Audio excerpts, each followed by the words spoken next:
precisely where we are now. So after some years, the farmers who went into cocoa cultivation noticed, some diseases that were affecting the plants.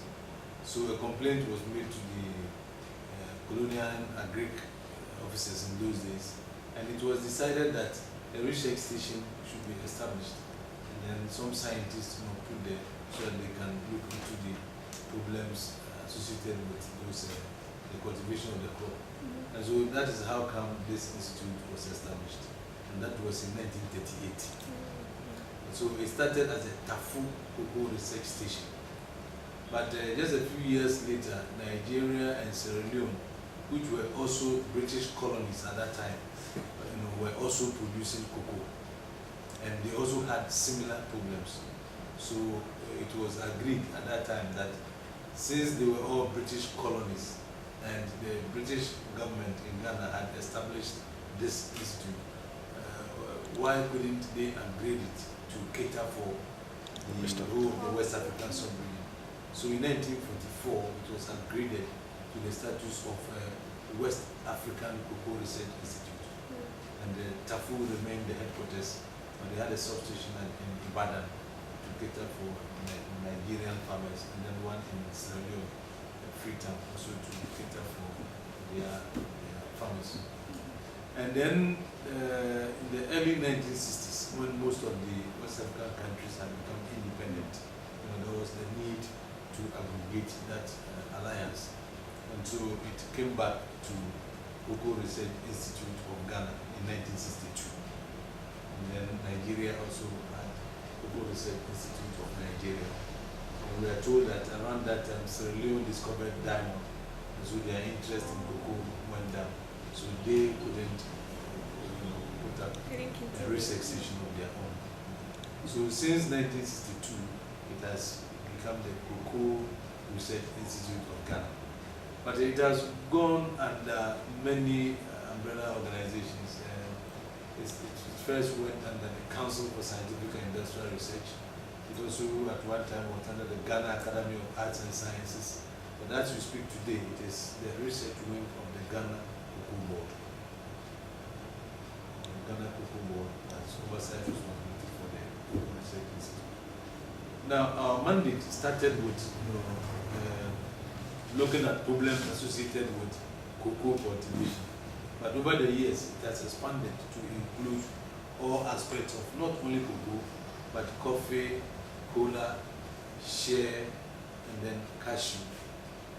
So as we speak today, we are to conduct scientific research into all aspects of these crops. Our major objective is to develop packages, agronomic packages for farmers, so as to make the cultivation of our mandated crops very easy and then profitable. So we are looking at site selection, diseases. We're also looking at insect pests and how to control them. We're looking at quality of the crops that the farmer will have to produce. So we are looking at all these aspects, and in recent time we have also added the utilization of cocoa waste in the production of some products.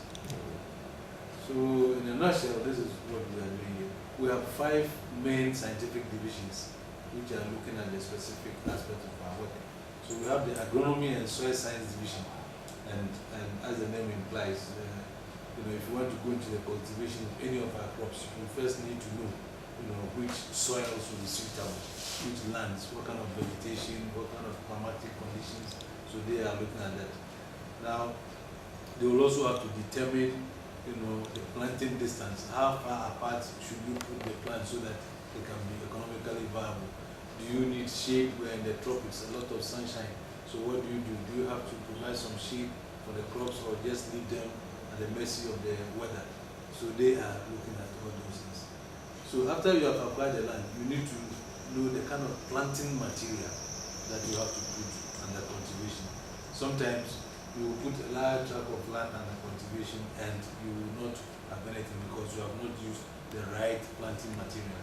So we have the plant breeding division, and they are also looking at how to get farmers to use the right type of planting materials. When we say right type, we mean planting materials that are early bearing, high yielding, and then disease resistant. These are the materials that we want the farmers to use so that at least we will come up with very good crops. We have the plant pathology division. They are looking at diseases, and it's supposed to be the oldest division because the institute owes its existence to the outbreak of diseases. So that division, was the first division that was created. So they are looking at diseases that affect cocoa and the other crops, and how to advise farmers, and preventive measures, and then how to control them. We have the entomology division. Entomology, they are looking at insects. We have so many types of insects. Some are very helpful, others are very destructive. So they are looking at what the insects, the effects of insects on our crops, and how to control them. Then we have the physiology by chemistry division, which is looking at the development, the growth, physiological aspect of our mandated crops. And then they are also looking at the quality. If you take cocoa, for instance, the biochemistry section is looking at the chemistry of fermentation, what goes into fermentation, because it has been established that cocoa fermentation determines the quality of the cocoa bean. So if you do proper fermentation, you get good quality beans. And so that section is also looking at that. And in addition to that, there's a small unit which is also looking at the production of byproducts, as I mentioned. So far, this is what the history and what we are doing here. And I've mentioned our objectives. For achievement, we are celebrating 70 years of cocoa research this year, because it started in 1938, and we are 70 years this year. The achievements are many, but the few that I can talk of is the very first cocoa which Tafo brought to this country took 6 years, between 6 and 7 years before it could start producing. But thanks to researchers in this institute, it managed to develop the hybrid, which takes 18 months to start producing. And then also, we have been able to come out with chemical control of insecticides, the insects. Previously, the insects the capsids could just get onto the plantation, destroy the whole plantation within a matter of months. But we've been able to come up with chemical control, and then we also have cultural controls which the farmers are using. And then, just to make it short, this you can see some products which have been lined up over here. These are all products that have been developed from cocoa waste. In the past, we all knew that we could use cocoa for only chocolate. But once again, research from this institute has shown that all these things that you find there can be. I want to ask you a quick question before you go any further. With the products that you people are working on, if somebody is interested in, like let's say, taking your cocoa butter soap and producing it commercially, Yes. with his own label and everything, how do you go about that? Is there Okay, we have a commercial manager. okay. So we just link you up with the commercial manager, and then we work something out for. But it's done. Yes. That's exactly what we want to do, because initially we tried to produce. But on you're our not own, a research our institute, mandate, so- yes. And it won't even function well. Yeah. Production and research are completely two different things. Yeah. So it's a very welcome news. That's the whole idea. They want to know, because some of the products maybe they look this way, but for commercial purposes, somebody might take it and really change the whole thing. Because I imagine you have good products, but maybe the packaging. Do you have samples of the products? Yeah, we have a shop Okay. down there, so maybe after. So before we leave, we can you buy can some visit the things shop there. and you can get you get some of the things. And these products are. So you can get closer.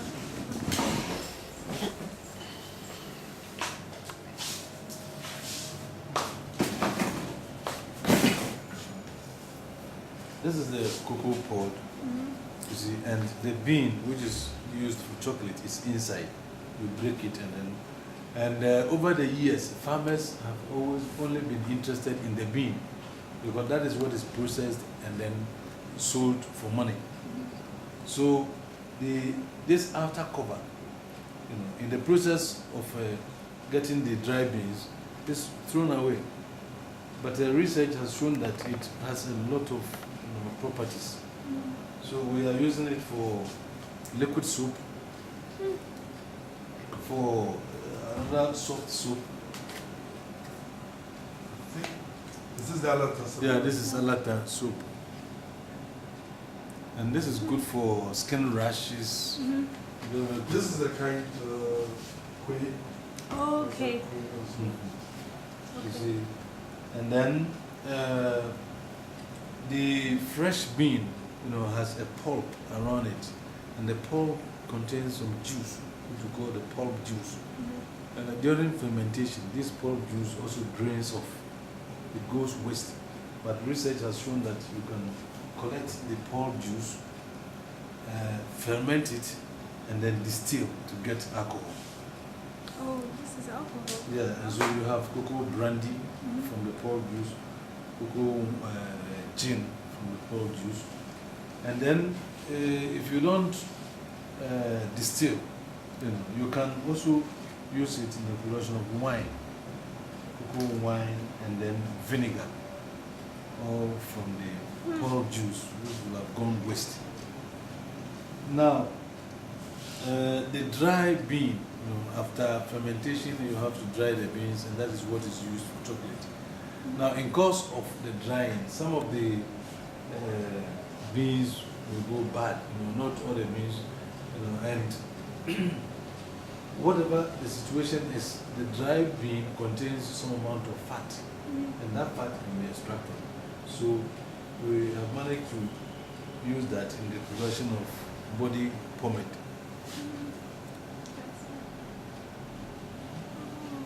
Smells good. Yeah. And then the soup, cocoa butter soup, also from the fat that we extract from the dry bean. We have gin, jam and marmalade.